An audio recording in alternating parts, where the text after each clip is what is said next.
for some reason, when I'm trying to set up I don't know if it's too late. YouTube won't let me set up a stream for right now. It won't give me the link for it. Oh. So I don't know why. Yeah, it's weird. I can't get the link to paste it onto Zoom.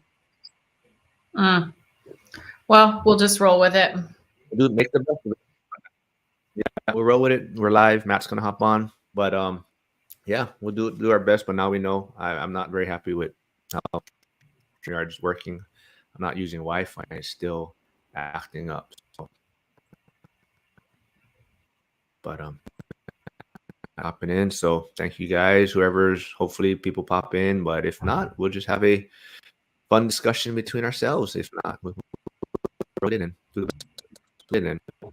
It's YouTube. Give me a shareable link for this one. So I don't know why it's showing Wi-Fi on my stuff when I'm directly connected right now. So it's weird. How going? Has that been giving you like ongoing issues plugging directly from into the Ethernet versus connecting on Wi-Fi? No, I'm trying it this way. But the Wi-Fi has been acting up. It's been lagging a lot, so I'm trying directly connecting it, and it's still. Maybe it's something with StreamYard right now, because the first few times it was fine, it worked great, and then now there just seems to be a lag. But yeah, how was your college Zuber? Yeah, no, it was good. It was good. It was like kind of a series of quick hitting Ask a Millionaire series of, you know, do you want to like, is house hacking required if you want to be a millionaire? You know, should you join the military? It was just so sort of tailored to maybe my background and my story thus far. So I thought it was good. It was informative and you know, shared a little bit more of the story. So it was overall positive though.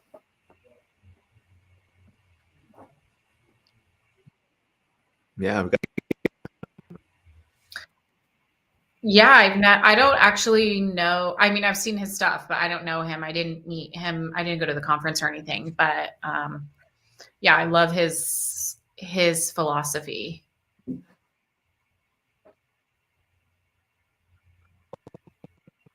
Didn't go either. Yeah, no, we are going to plan for the next one because it's going to be, what, 400 people in Vegas again? I mean, anytime my wife and I can get an excuse to go out to Vegas, you don't have to twist our arm. Yeah. Yeah. Yeah. So maybe, you know, let's kind of, you know, I guess, you know, what I'm noticing a lot, financial literacy, especially, you know, in the workplace, like people I work with, it's so hard to get them to think differently or even just talk about money. So what is your guys' relationship with that?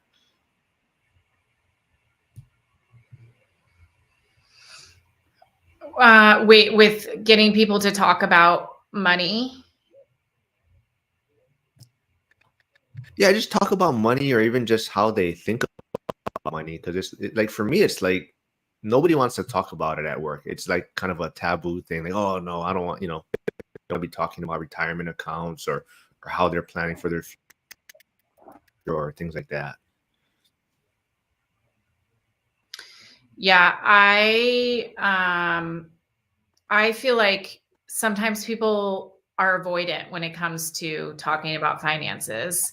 And usually it's because they haven't ever taken an in-depth look at their finances. And so it's a point of anxiety and stress. And so they'd rather avoid it than really face it head on. I was on X this morning because, you know, I'm on X now. And and there was someone had asked the question, you know, do you believe in getting a prenup? And there were so many people that said that a prenup is you're going into marriage with the idea that you're going to get divorced, and so you shouldn't even get married. You know, it was like, there's a very negative connotation with prenups. And I see that as kind of like an indicator of where people, how people look at finances. Because to me, a prenup is a must, because you have a prenup whether you write one up yourself or not. The government has a prenup. It's, you know, the way that you want your finances to go should absolutely be discussed before you get married. And a prenup isn't necessarily like, oh, I get to keep everything. You can still make it like, okay, we each get 50-50. Or if, you know, you have kids from a previous marriage, you can work out those details. It can also be, how are the assets going to be distributed during marriage? So there's all of these things that people have negative connotations with around finances. And there's a lot of avoidance of it, and would rather just not deal with the prenup, would rather not talk about money at work. And so I think that it can be a point of stress, and so people can get overwhelmed by it. But I do think it's really important to talk about, and having like pay transparency really helps people understand, you know, where they're at as far as getting paid in relation to their peers. And so I think it's a great conversation. And even if it's sometimes uncomfortable and stressful, totally necessary to talk about. Yeah, I think to echo your point, in terms of wanting your peers or wanting to have that conversation about money, it's almost like ignorance is bliss a little bit, where if I don't, you know, show any attention or focus towards money, I know it's an issue maybe in my life or not in my life. And if I can avoid it for, you know, the short-term future, it's sort of like, okay, I don't have to worry about it. But it's always something that's going to be lingering in the background if you don't sort of attack it head on. And maybe attack is an aggressive word, right? But it's sort of this idea that if you don't want to control your money, then unfortunately the money is going to control you in one aspect of your life. And then the idea about prenups, I think that's like sort of like a good temperature check, if you will, of the state of mind, or the idea that people view about money when they get into relationships. And to echo one of the questions that I was asked on Zuber's interview was, you know, is communication a must for a, you know, long lasting marriage, or, you know, getting into, you know, investing or building wealth? And I think that communication aspect is one part of why people are viewing prenups as it's a conversation. It's getting on the same page. It's communicating, hey, these are my baggage coming into this your baggage. Let's iron it all out and let's communicate, so that way we have a plan. Because if you don't have a plan, then you're really just planning to fail, if you will. So that's just my 2 cents on that. Yeah. And to speak to your point that it's going into the marriage, you can have baggage. Like, a lot of people don't realize that even if you get divorced, if somebody has debt, you're agreeing to take on that debt as well. Like, you can be held responsible. If your spouse dies, you can be held responsible for the debt that they have. So it's important to have those conversations beforehand. And you can outline that in your prenup and say, I'm not going to be responsible. I'm not going to take on your debt.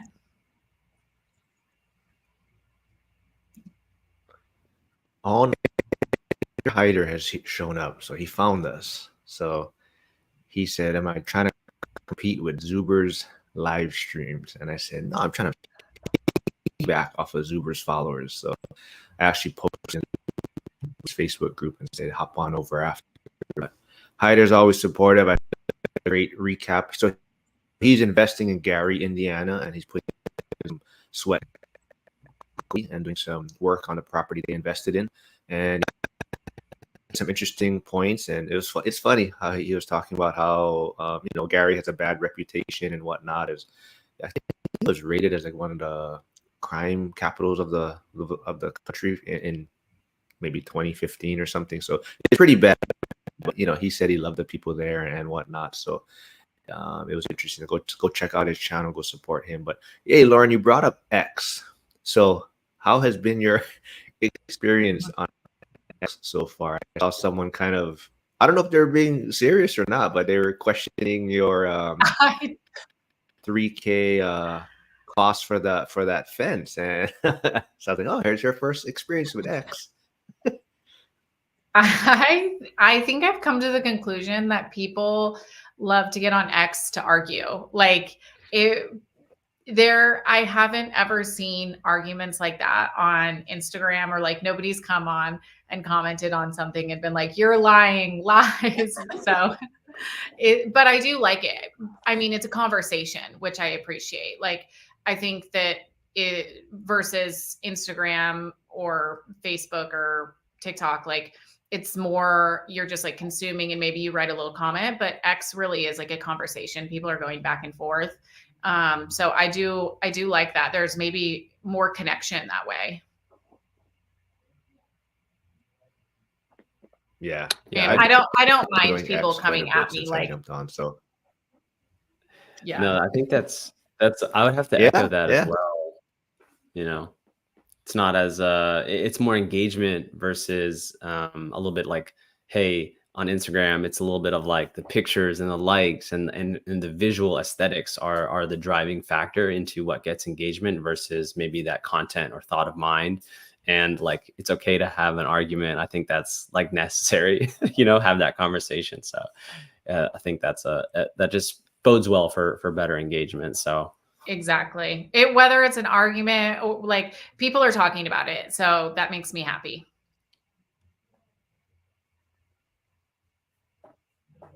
So was it really 3K though?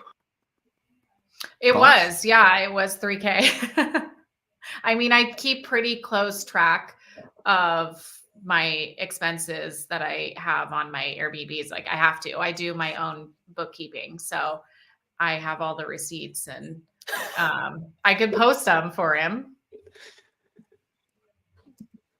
Lars coming in with the heat there. And Hilarious. Lars, thanks for stopping by. Yep. Yeah. But Lars engages with them. Lars likes to. I've kind of stopped that already. Yeah. So Lauren, you'll have to see. kind of keep me up to date here. This is a brand new wooden fence that's at one of your Airbnbs this is in Florida, right? Yeah. Okay. And Yeah, it was it was a fence that I put up on around like two sides of the Airbnb. Okay. And it's just like those typical like pickets that you get for fences or whatever. And it was $3,000 for the materials for the fence boards and stuff.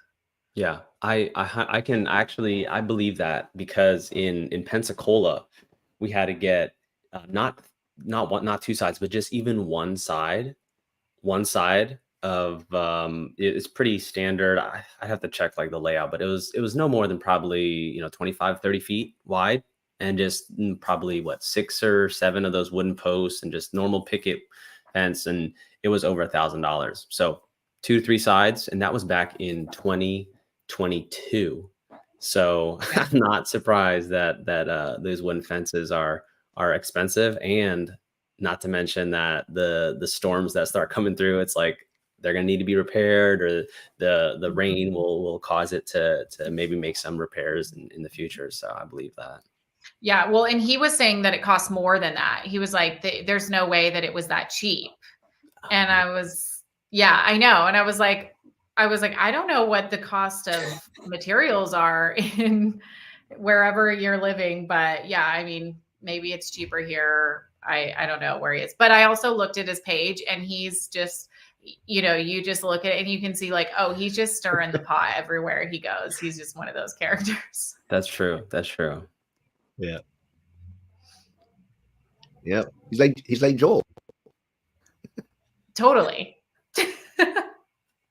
See, I think I'm lagging. I hear you guys great. I think for some reason mine is lagging. You talking about a little bit of like choppiness? But it also mentioned, yeah, I don't know what it is.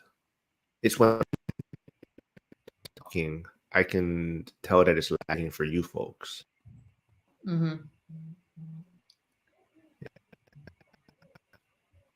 I don't know. But you mentioned like pre talking about that previously.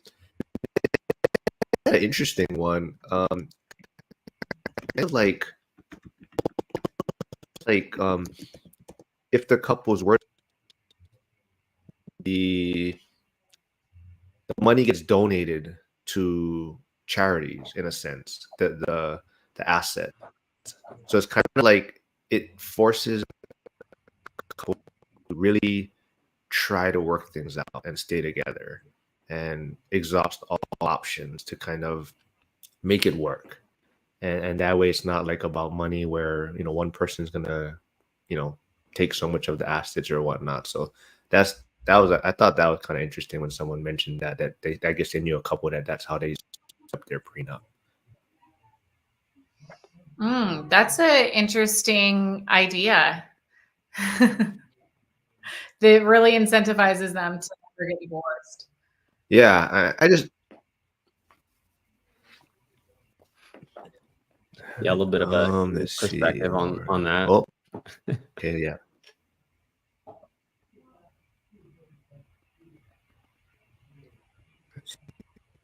I'm sorry, I'm trying to read the comments. Hider, I haven't bid. Here, let me post it. Let's see. I haven't bid on a fence, but is that okay? $10 foot. Yeah, Hider does a lot of work. Hyder sounds pretty handy. Might have to have him come out to Florida and do some renovation work for me. I feel like that is the hardest part of, especially going into a new market, is having that trustworthy team of just like people that can like they're fixers, like they could just solve like little handy problems. Like personally, between myself and I, or my wife and I, we do as much as we can, but there's only so much time in the day working 2 full-time jobs. So having that team that you can really rely on. And so thankfully we have like property management in Florida, and the owner's husband is the contractor slash handyman. And so having that is just like such a huge relief because it's all in-house. They keep the costs low, and they're very in tune because she's been doing property management for I'd say over 15 years now in the Pensacola area. And so just to kind of echo, like if you don't have that person like all night hider, but you have a team that you can trust with like doing small stuff, it really makes a difference in terms of your P&L at the end of every month. Mm-hmm.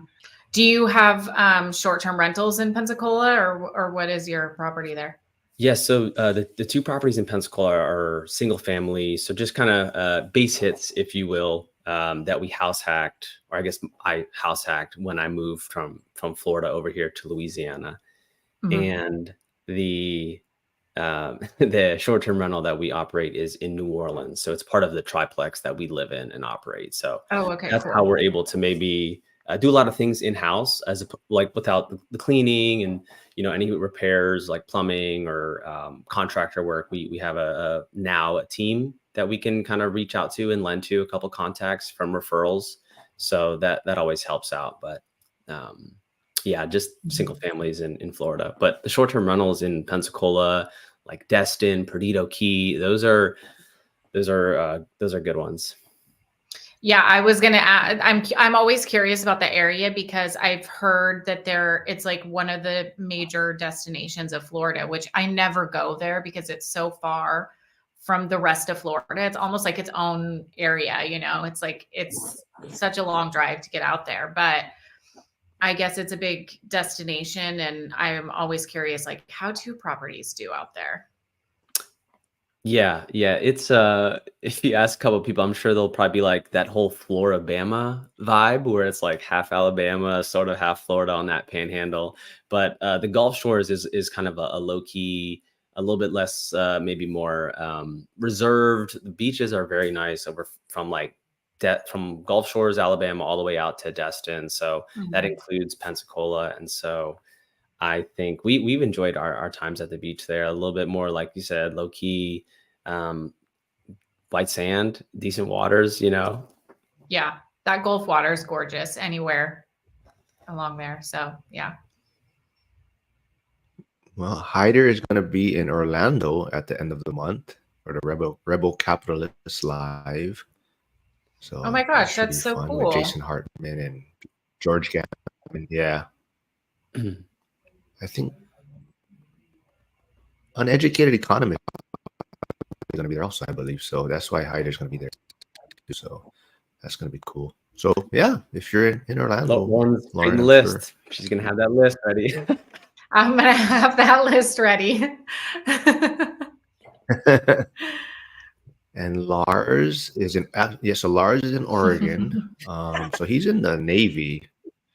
Nice. Yeah.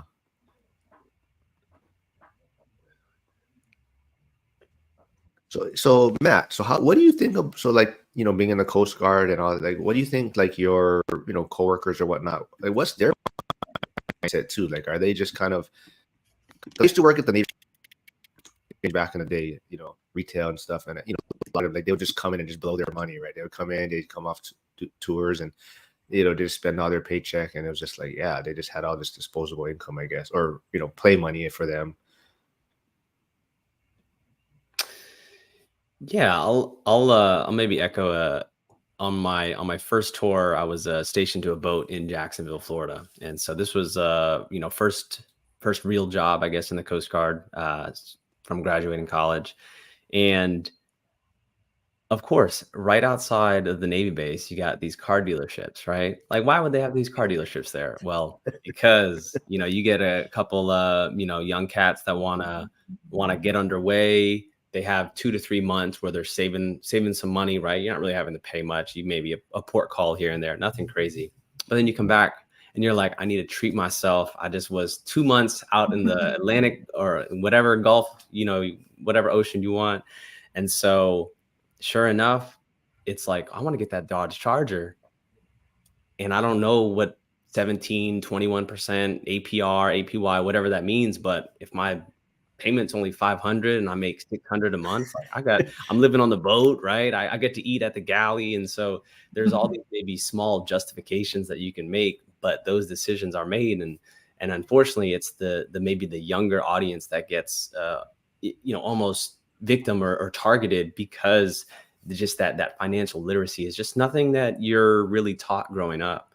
And so I've seen that. And so to kind of share a little bit about how that financial literacy is in the military, I think we need to do a better job collectively to educate our younger sailors, younger airmen, younger coasties, because you really start, if you join the military, you don't have to, you can use that point where you're at in life you don't have to set yourself back from like all this like student loans or auto loans, but then you start making those decisions and you're just behind the 8 ball, if you will. So and we've seen a couple instances of that, and I'm sure that it will happen more and more again.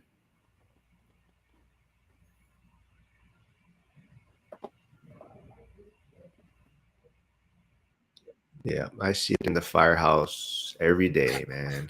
Especially in Hawaii, everything is so expensive. So a lot of guys are just, kind of like they've given up on home ownership.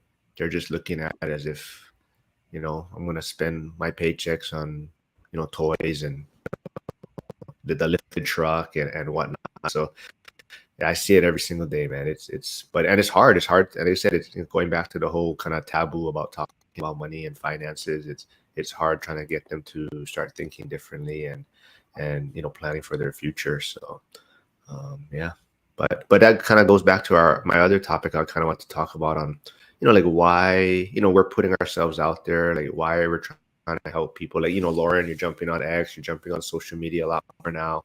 Matt's on social media, the YouTube channel also. Why are we putting ourselves out there? Like, I mean, why are we maybe trying to get financial education out there?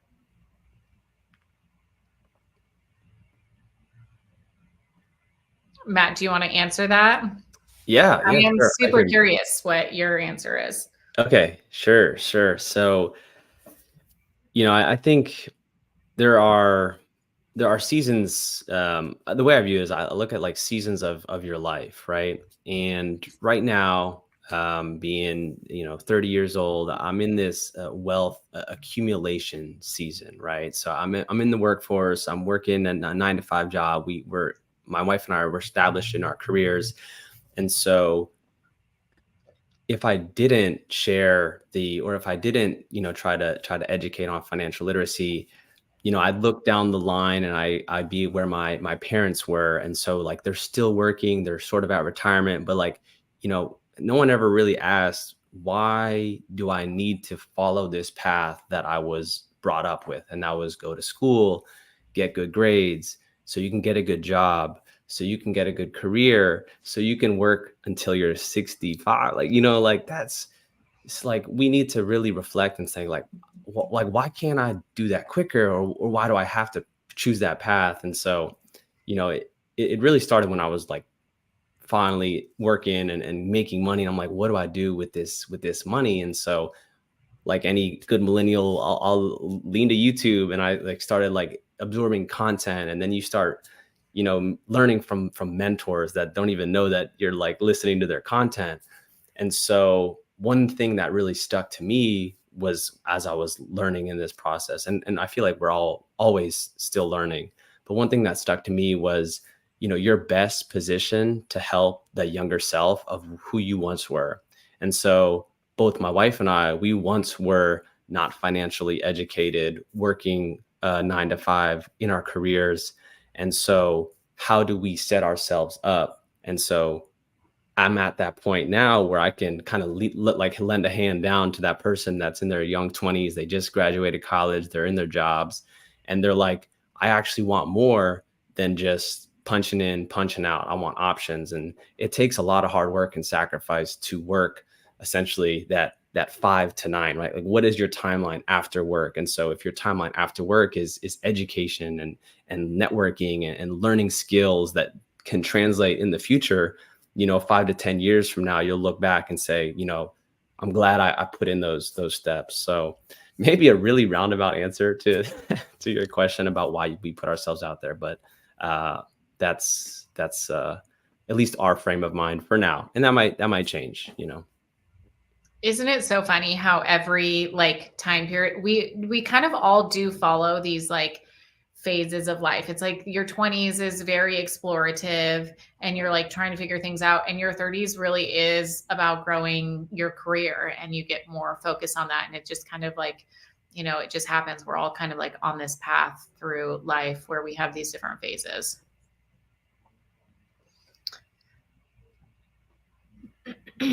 Yeah, I feel like for me, I am putting myself out there more, I think, for like the community. Like I just really love connecting with people. And for the past like 3 or 4 years, when I got into real estate, I was like you, I was like watching YouTube videos every once in a while. But for the most part, I was like connecting in person. Like I would go to networking events and I would go to meetups, and I would try and find people in my community or around me that I could meet in person.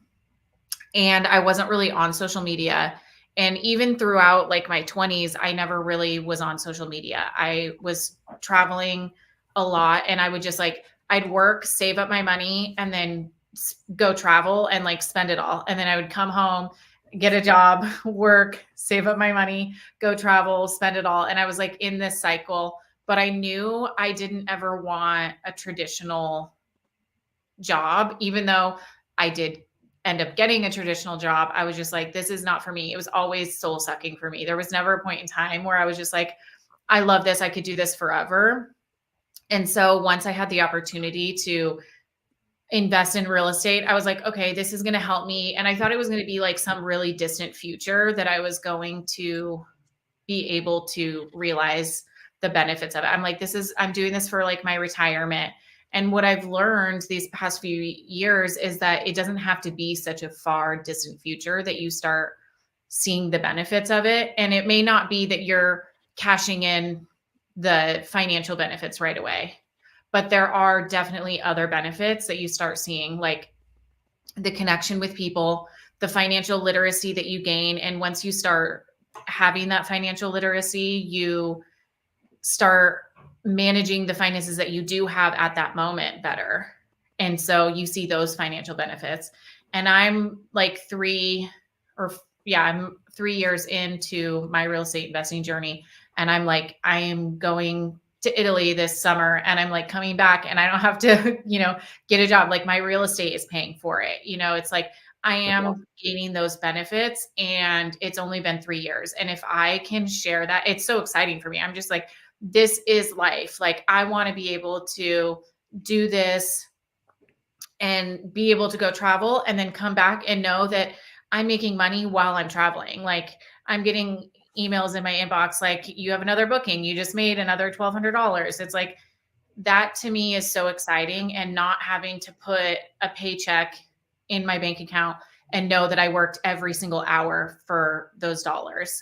It's like that passive income to me is everything I've ever wanted. And so if I can share that with someone else and they can have passive income, then I'm so happy for them, because I think everyone should have it. I hate seeing my friends who work and have no other plan in sight except for they're going to work for the rest of their lives. And like most millennials, my parents, they still work. It's like they have their house and they have their life, but they're still working. And it's like, I don't want that for myself. I don't want that for my friends. I want people to be able to enjoy their life, because it really does go by very quickly. Yeah. No, I think that's like that's so spot on. I think what like to like you're echoing like from the rooftops, like shouting, like, come on, like this journey is sweet, Yeah. I think that's so cool. And I think the other aspect too is like there's like everyone can win. Like there's so much abundance in the world, right? And so I think Yeah. that scarcity versus abundance mindset, like you said, is like I want all my friends to own rental properties or get into real estate, or if they don't want to get into real estate, like be passionate about a business or that they're in. And so I know that the feeling of sharing that with like your close friends, like I'm rooting for you. Like there's so much that we can all Yeah. win together. So I think that's super cool. Yeah. And it's like, you can become a passive real estate investor too. That's something that I think is like cool to talk about. But I have friends that have a really good job and they manage to save money on that job, and they just passively invest. They do, syndications, but like trusted syndications, that can get tricky. Or they'll just be a hard money lender. They'll, put into that kind of a fund. So there are so many ways to invest your money, even if it's just in the stock market. Like I'm all for people, investing in the stock market, not a 401k. That doesn't count in my book, because that's not going to usually yield people what they want. I mean, do a 401k, but if that's your only strategy, then you need to diversify a little bit. But investing in some way and utilizing your money to get your money working for you is a must.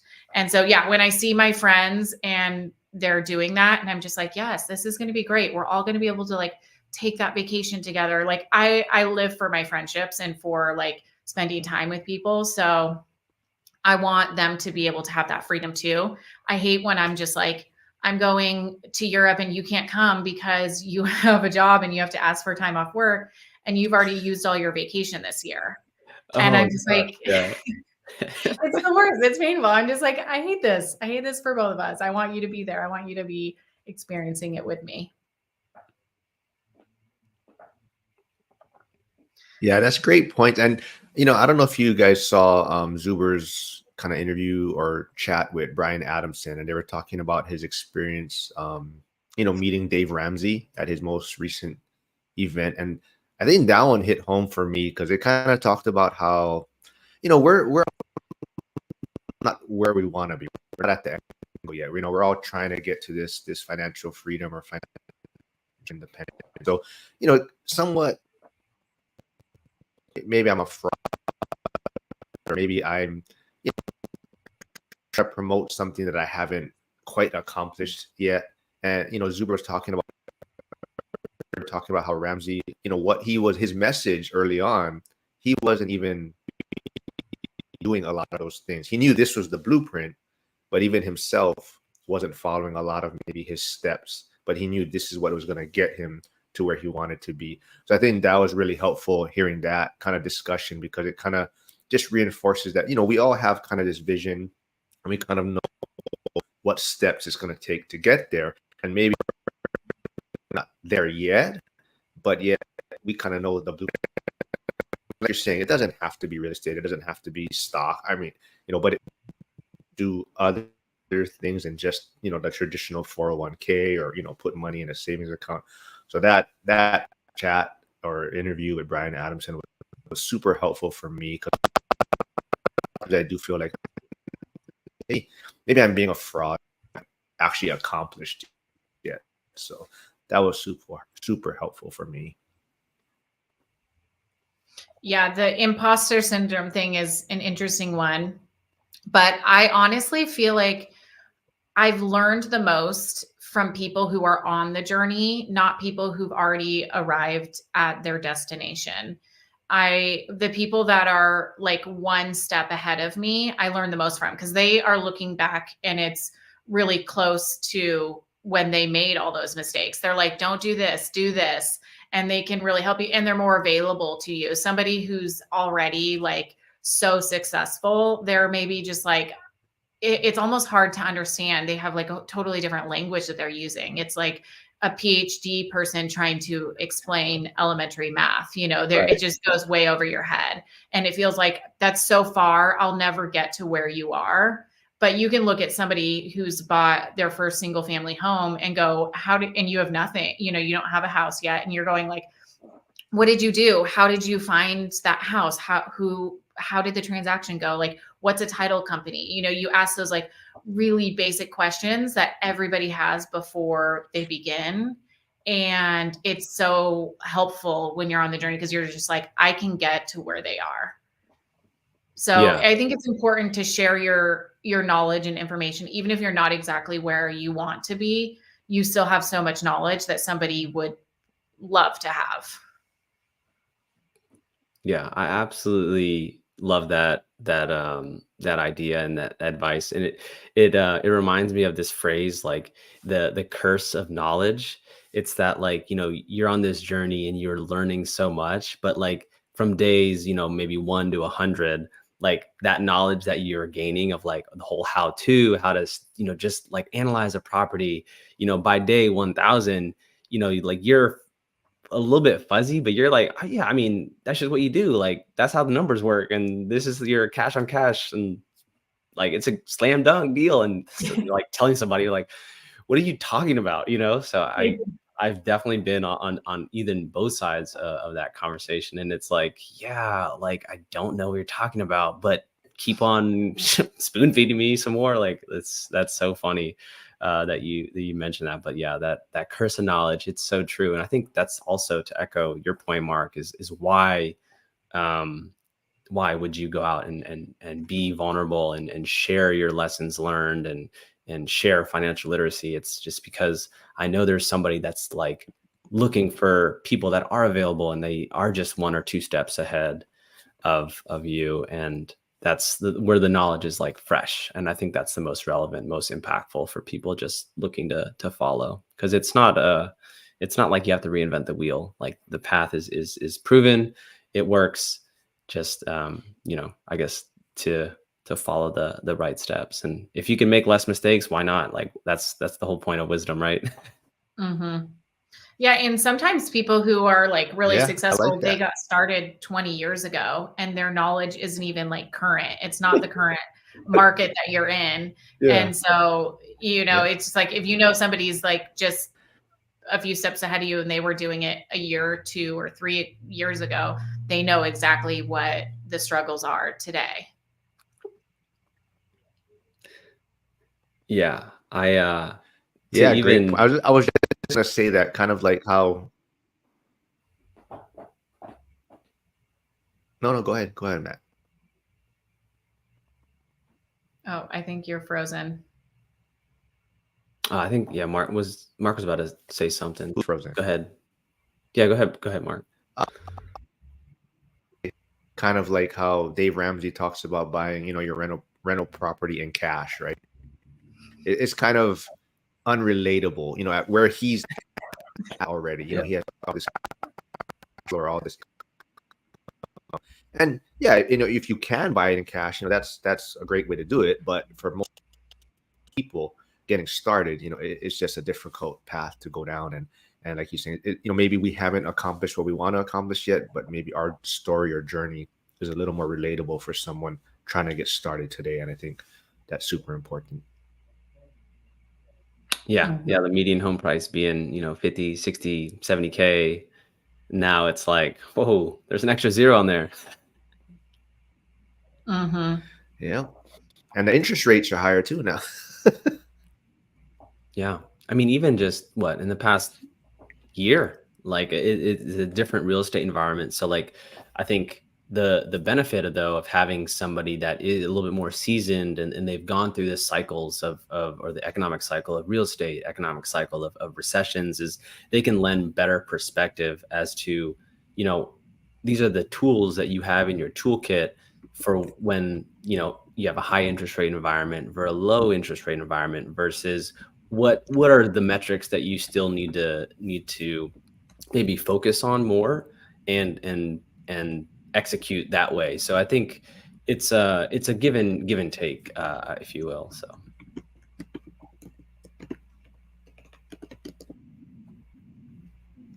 Yeah, I think that's a great transition into maybe our next maybe topic we can talk about, since we're all fairly new maybe into this kind of investing journey or financial freedom path. So like you're talking about, the market is changing, the economy is vastly different than it was a few years ago.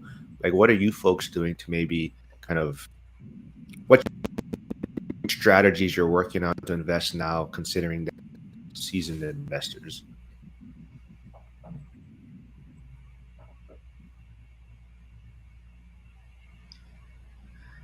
I think for me, this is really like the only market that I know. So, I mean, I started during COVID, so interest rates were lower, and but at the same time, it was so hard to get a property. Like, there was multiple offers on everything, and everybody was paying all cash. And so I'm actually kind of excited about this time period because interest rates are high. I'm moving into the storage sector. And as I've been analyzing properties and talking to people, for what did you buy your property for?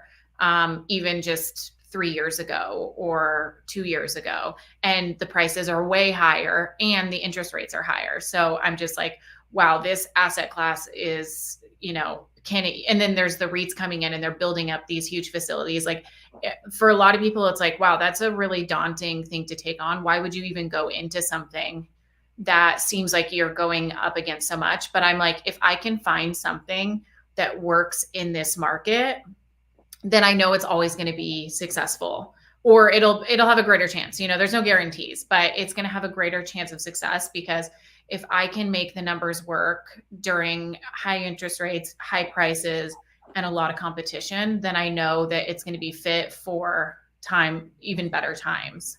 And so I'm looking at it as an opportunity to find the really good deals. And there's a lot less people in the market. A lot of people are scared. A lot of people are holding on to their money and they're not buying right now. And that just means that there's opportunity. I think there's opportunity at all times. And you just have to be a little bit smarter, a little bit more savvy, and go that extra mile and put in that extra effort. Build relationships with people to find off-market properties. And maybe it's back to the basics, door knocking and cold calling and those kinds of things to find where the opportunity is, because there is always opportunity. I never believe that, like, oh, it's not a good time. For me, it's always a good time, because I know that it's going to continue. I'm just going to keep getting older and the dollar is going to keep depreciating and assets are going to keep appreciating. So it's a numbers game. Like, for me, I'm just trying to get as much as I safely can get as early on as possible. And what I've seen with, like, the properties that I already have, every year that I have them, I'm paying them down. And so I get more cash flow and more cash flow with every year that I own it. So I'm just trying to be really smart, get good deals, and then just pay them down. And if that means I don't take the cash benefits of it, you know, if I'm not taking income or cash flow off the property, I'm fine with that. I just want to be like in the game and get my hands on something. I love that. Yeah. I'm Mark. I think she took the words like that was it. That's like I think that like that piece of advice, you know, and you mentioned storage, but it you Yeah. know, it like everybody doesn't have to be um like a different storage space, or it doesn't have to be a different asset class, but those principles that you echoed is like that's like what everybody needs to like focus on, because we can't control the outside environment. We can only control like the work that we're putting in and analyzing deals, meeting new people, learning. And so just to definitely echo your valuable points, is for us, it's trying to find the next owner occupied live and flip in New Orleans. That would be our sort of um, next like strategic chess move, if you will, while we're here until 2027. So yeah, a little different. I wish we could stay in this market forever, but you know, while we're in that season of pursuing our careers in the military, we might just have to stack that war chest for now, until the next deal comes. So just our perspective. Mm-hmm.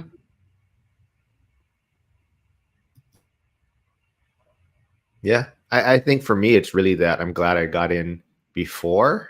Like, I think I can see the challenges of trying to start now in the way the economy is. And, all of us got started before this happened. So we have some experience, we have some, knowledge, and we have some resources or capital. So at least it allows us to have some options or, pieces that we can move around. But definitely we've gone through challenges and struggles. So it definitely makes it easier to navigate in this market. Because, we kind of know that problems happen, and we know that it's never going to be easy, and you just kind of pivot or adjust that, Lauren, you're looking in, to self storage. And, for me, I'm actually even looking, like I keep talking about it, but I'm looking more for, I'm actually looking out, like dabbling in that and kind of having some fun in that space and seeing more of like a hobby too, just kind of seeing what I can do in that. But I'm interested in that. So yeah. But was that a train? Someone made it was, I don't know. Was there a train that went by Yes, there someone's that was place? me. There was a train going by. The train tracks are right behind this building, and it's Oh, once in a blue moon that a train ever goes by. I don't even know where it's going or what it's doing because it is the smallest train tracks. But yeah, I was like, a train. Oh my gosh, that's so funny. We we also have train tracks behind our house, and so it like at night, it's like I think we've kind of got accustomed to it, but like Mhm. we feel so bad for like our Airbnb guests, or like we have like the other unit is a medium term rental in a triplex, so like more transient like business professionals, like one's a nurse, and we're like, oh my god, hopefully like please get some sleep. Like I'm sorry. They need the noise canceling headphones and like a I know. sun. We should like provide like earplugs. They're like a little weird, but I guess we'll need them. I don't know. So it's kind of funny. oh, well, since somebody just brought it up, do you guys have noise canceling, like the headsets? I have like Do you guys headphones, like use noise any? canceling headphones, like the Apple ones. Oh, hmm. But not the Apple Do you Air Max, right? Like the full headset one from Apple. No, I don't. Why do do you you like? think we need them Yeah. for the Are audio? you subtly telling us to improve our tech game for next time? No, I'm debating if I want to get one. Get one. I'm trying to figure out if Mm, it fits my head better. That's why it fits my ears start to hurt after a while with these, because those ones are deeper, the padding and the way it sits in Mm. your head, but it's pricey. So I don't know. I'm trying to figure out if it's worth it, but Mhm. you know, I Matt likes to show off his Tesla on YouTube. So no, I like the I mean, I think like I usually would do AirPods, but I left them out. I left them at work, so a little not unprepared on my side. But I find they're a little bit more comfortable, like as you said, like on the over the ears after a certain point. It does get a little annoying, so I can understand that.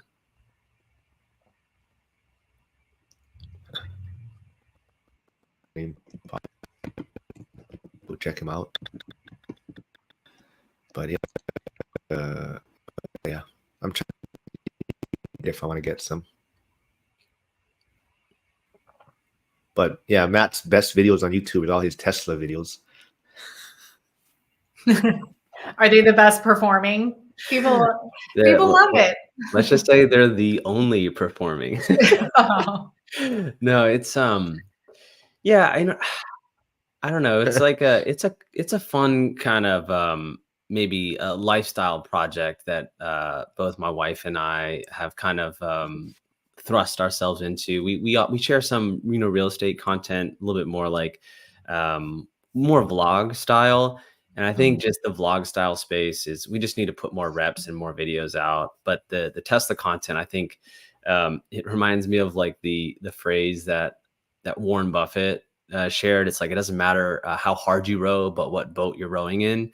And nowadays, AI technology, like Tesla, it's like it's a growing trend, and so I think that's probably what's leaning on. Like people want to know what is yeah for sure. I need to lean into that one a little more and share more content, but we don't even have like a flashy model. It's like the base model. It's like a Model 3, and like we're not big Tesla heads, so it's like I gotta like kind of balance that one out. But who knows? It's the if they perform well, though, can't argue with the results. Yeah. Yeah, even on X, there's that one girl that's like 90% of her posts are all about Tesla. I wonder if She does well. if they like push the Tesla posts because it's for X, because now that Elon has it, he probably is like, if they're talking about Tesla, we're gonna push it. I Yeah, wouldn't smart. I would not doubt it that as well. Mhm. I would not doubt that. The other unique thing that we found out with YouTube is like the level or depth of analytics that we get from the audience and the content, I think is really valuable. And the one thing that we're seeing is it's like the Tesla community and the Tesla demographic is like, 20 to 40-year-old males. It's like super male heavy, and our channel, because of all the Tesla content, is very male dominant, and it's like 99% male. And I think they're missing a lot of like family dynamics and demographics. Like, I think the family aspect of the Tesla, like if they can really leverage that that marketplace or that market share, with the safety, with the efficiency, with the relative ease, if you will, I think, and maybe that's the angle that we have to approach it as, a more like family aspect, as opposed to the tech guru,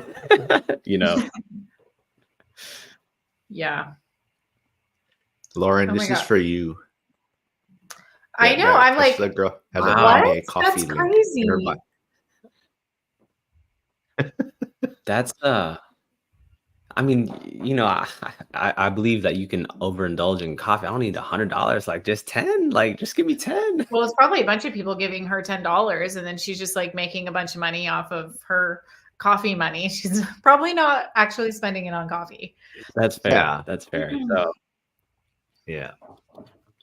I think the chances of people buying Mark and I coffee are Yeah. pretty slim. So I think Lauren is kind of like she's might have to be the face. I'll test it. That's why I said it was for Lauren. Yeah, I'll get nothing. That's a lot of K cups. Yeah.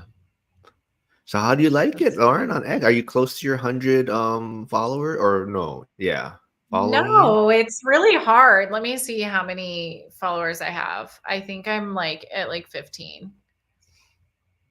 13. So I've been commenting, engaging. I'm like trying to do it every day. And so, yeah, I just need that one viral post to get me to 100 to meet my goal. Yeah, go like Joel, just start with the finance guy or that one guy. Yeah. I know. I just need to be more aggressive and like start fights and like tell people that they're wrong. And Yeah, very like I think that like the whole polarizing aspect is the key. Yeah, I think I got the phrase like I was like kind of stepping on eggshells on a particular stance. Well, I think I was like it's like, oh yeah, should you keep your like W-2 career or should you like leave it to pursue entrepreneurship? And I was like sort of stepping on eggshells, and I was like, all right, I think I need to just find my stance, find my where I draw the line, and then just be supportive of that. So I think we definitely got some stuff to work on. yeah. Yeah, you have to, it's like you're rewarded for being more polarizing. So I know. And I'm like, I'm just not a polarizing kind of person. So it's like you got to get out of that comfort zone. And so I think we're getting there. We're getting but there. you know, also it's like stay true to who you are and don't like, you know, become somebody where you're fighting with people on X every day and you're miserable because you hate it and that's not who you are. That's it. Yeah, no, exactly. So it might just take me a little bit longer, but hey, we'll get there. Yeah. You're killing it, man. You're like almost everyone. 500 subscribers on YouTube, though, right? Yeah. I mean, we've been hovering around that mark for a good bit. We haven't been consistent with the posting of the Tesla content. So I know why. Mark, have you done this? So Hugo knows. There you go. Hugo knows my strategy, dude. He's letting everybody peek behind the curtain, man. I don't even know who she is still yet. I mean, I kind of do now, but at the time, I'm like, who is she? But that's funny. My impressions did go up quite a bit after I was commenting on things.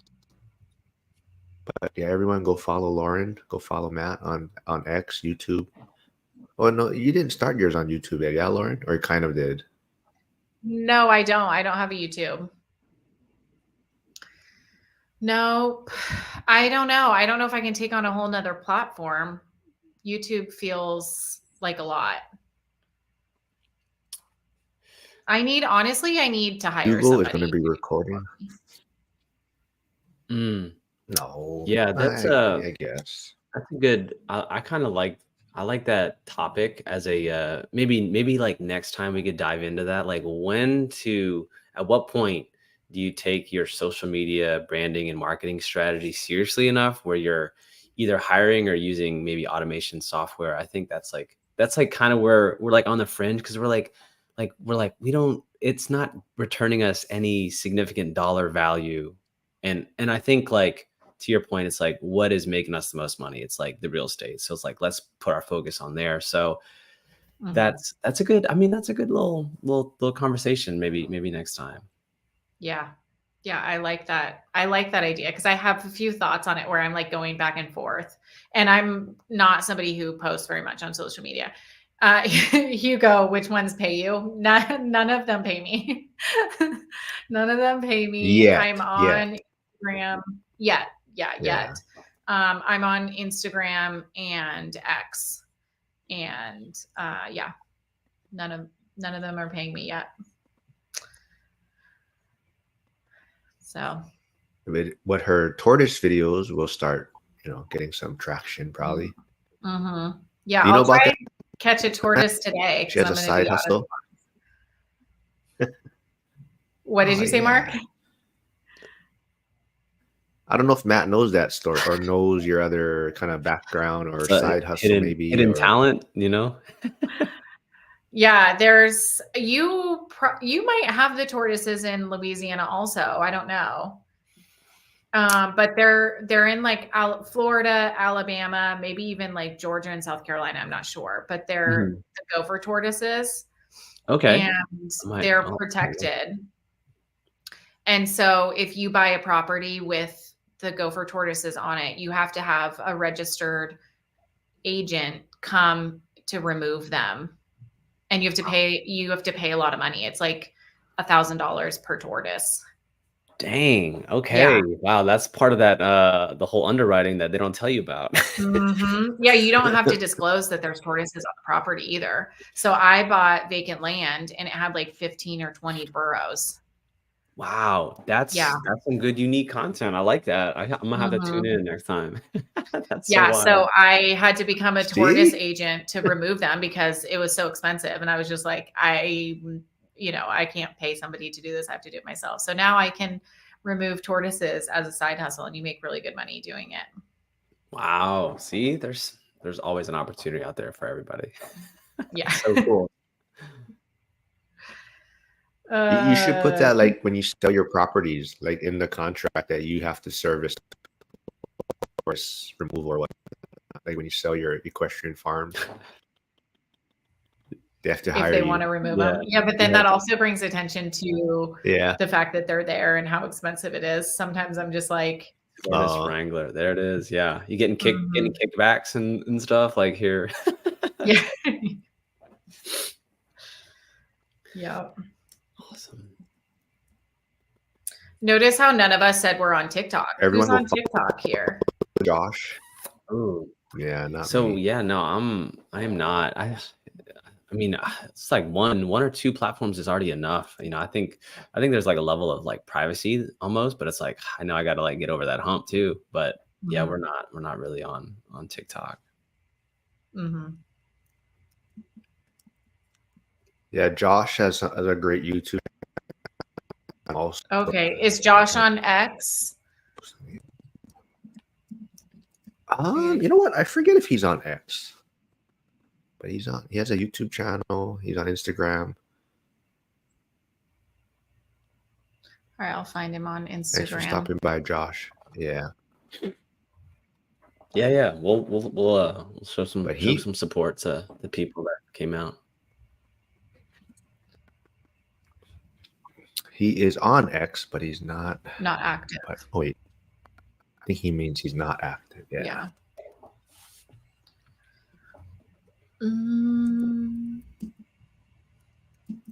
Hyder was on TikTok.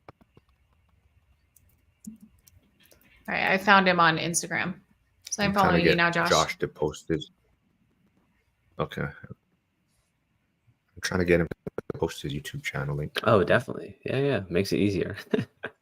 Yeah, XTV. What is that all? Hugo is a big X supporter. I think I've become more of an X supporter when Elon took over, and then just like engaging on this platform, I think is a little bit more. I feel like I get more out of it, as opposed to maybe just like mindlessly scrolling, So I think they're gonna also come out with like X payments. Like they're really trying to make this like the all in one platform. So we'll see. Nice. Yeah. Maybe Josh is gone. Yeah.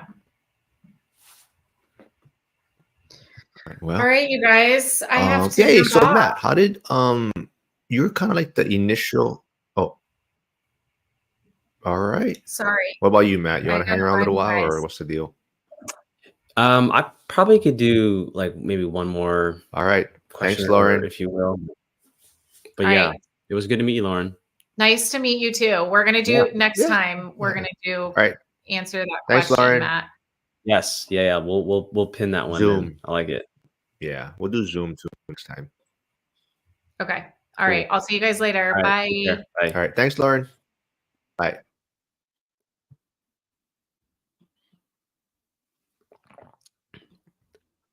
All right. Yeah, man, I think I got around. Thanks for sticking with all the StreamYard issues. Yeah. Yeah, Okay. man. No, all So, good, all good. I'm so wondering. how did about the new kind of series he's doing?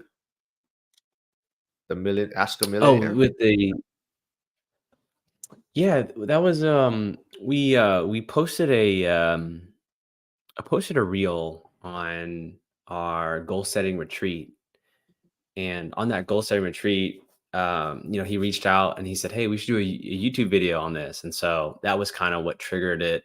And his idea of like starting a new series and just asking, like, it's like I think 5 to 8 minute videos, maybe I think is the idea, where it's just asking like one question, get a short answer, like kind of like a hook, and then we kind of dive into it. And so part of that goal setting retreat was like, is communication a must? And that's kind of where we unpacked the idea that, every year for the past 3 years, my wife and I, we've actually done a Vegas trip. So we go to Vegas out in New Year's.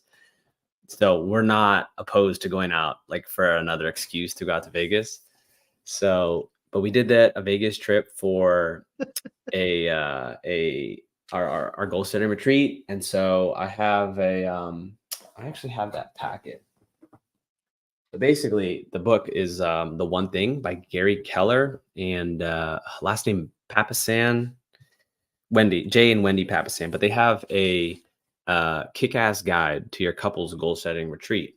And so hearing about that, we go out there and they kind of have like an outline, like it's like 3 days. You'll typically, like, we did it kind of like unplugged, where we're having this undivided attention and going through a series of you could kind of see it, thought provoking questions. And so, I mean, we just like, we'll like, over brunch, over coffee, first thing in the morning, it's like, there's like questions about spiritual life and physical fitness and personal and key relationships, finances, business, and so on and so forth. And so for us, it's a good way to maybe reevaluate where, what we've done that year, as well as look forward to the next 12 months, and what do we want to achieve. And so that's something that we've done. We really enjoy it. It's a good excuse for us to kind of get out of the local area, spend some time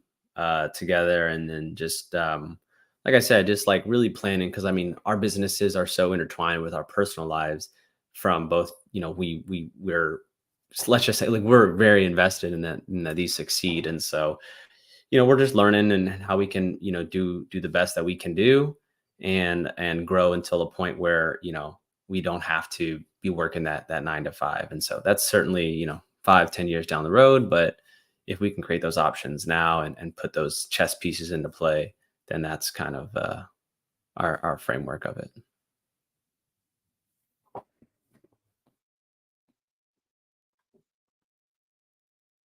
Cool.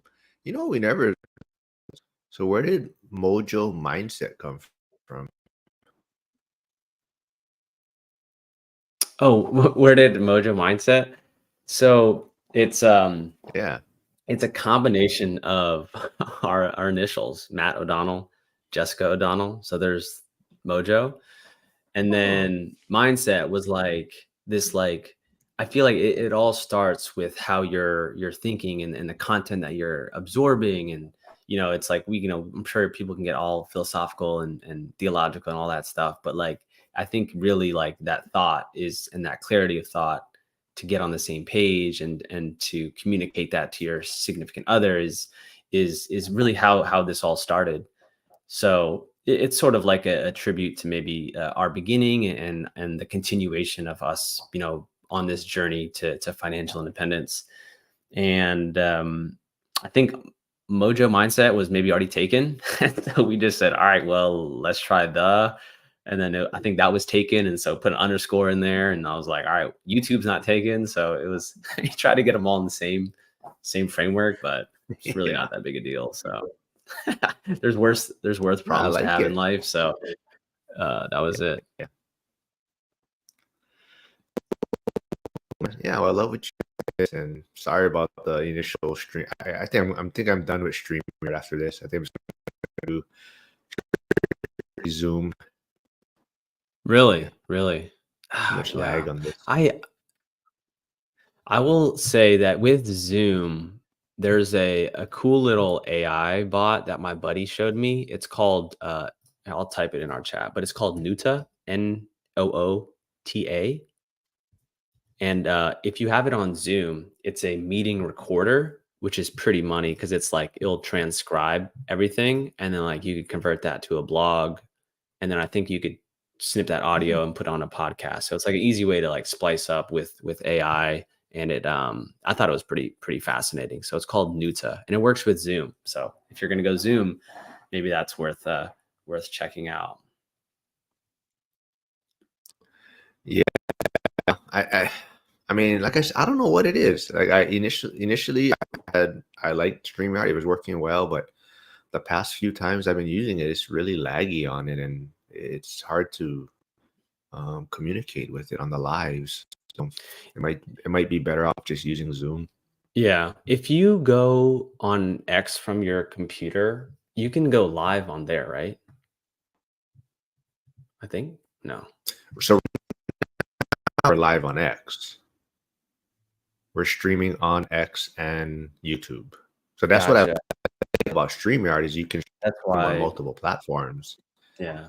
So yeah, right now we're and we were gonna be on Instagram initially, but because I had to scramble to get us back into the StreamYard, yeah. So right now we're on X and YouTube. But if I Right do on. Zoom, it'll just be on YouTube. Yeah. Oh, I see what you're saying. I'm sure there's a way. There's But gotta be. but we get more followers from YouTube anyway. So I mean, it is what it is. I'd rather Yeah. have communication better than. But cool, man. Thanks for doing this, and we'll do it again. And Stan trying to coordinate something, so we got to get to Mardi Gras investors on at the same time. Yeah. Compare Oh no, notes. that'd be awesome. Yeah. Thanks. Do you guys? So do you guys? Is your guys' Airbnbs Yeah. close by each other? Yeah. Small world, man. Or We yeah, I'd say it's probably less than a mile, if that, probably a little bit closer. So it's funny. It's funny how that worked out. And then, we all connected through here. So it's awesome. yeah. All right, man. Well, thanks for doing this, and we'll do it again, man. Yeah, man. Thanks so much. Appreciate it for having me on. All right. Take care. All right, man. All right, man. Bye.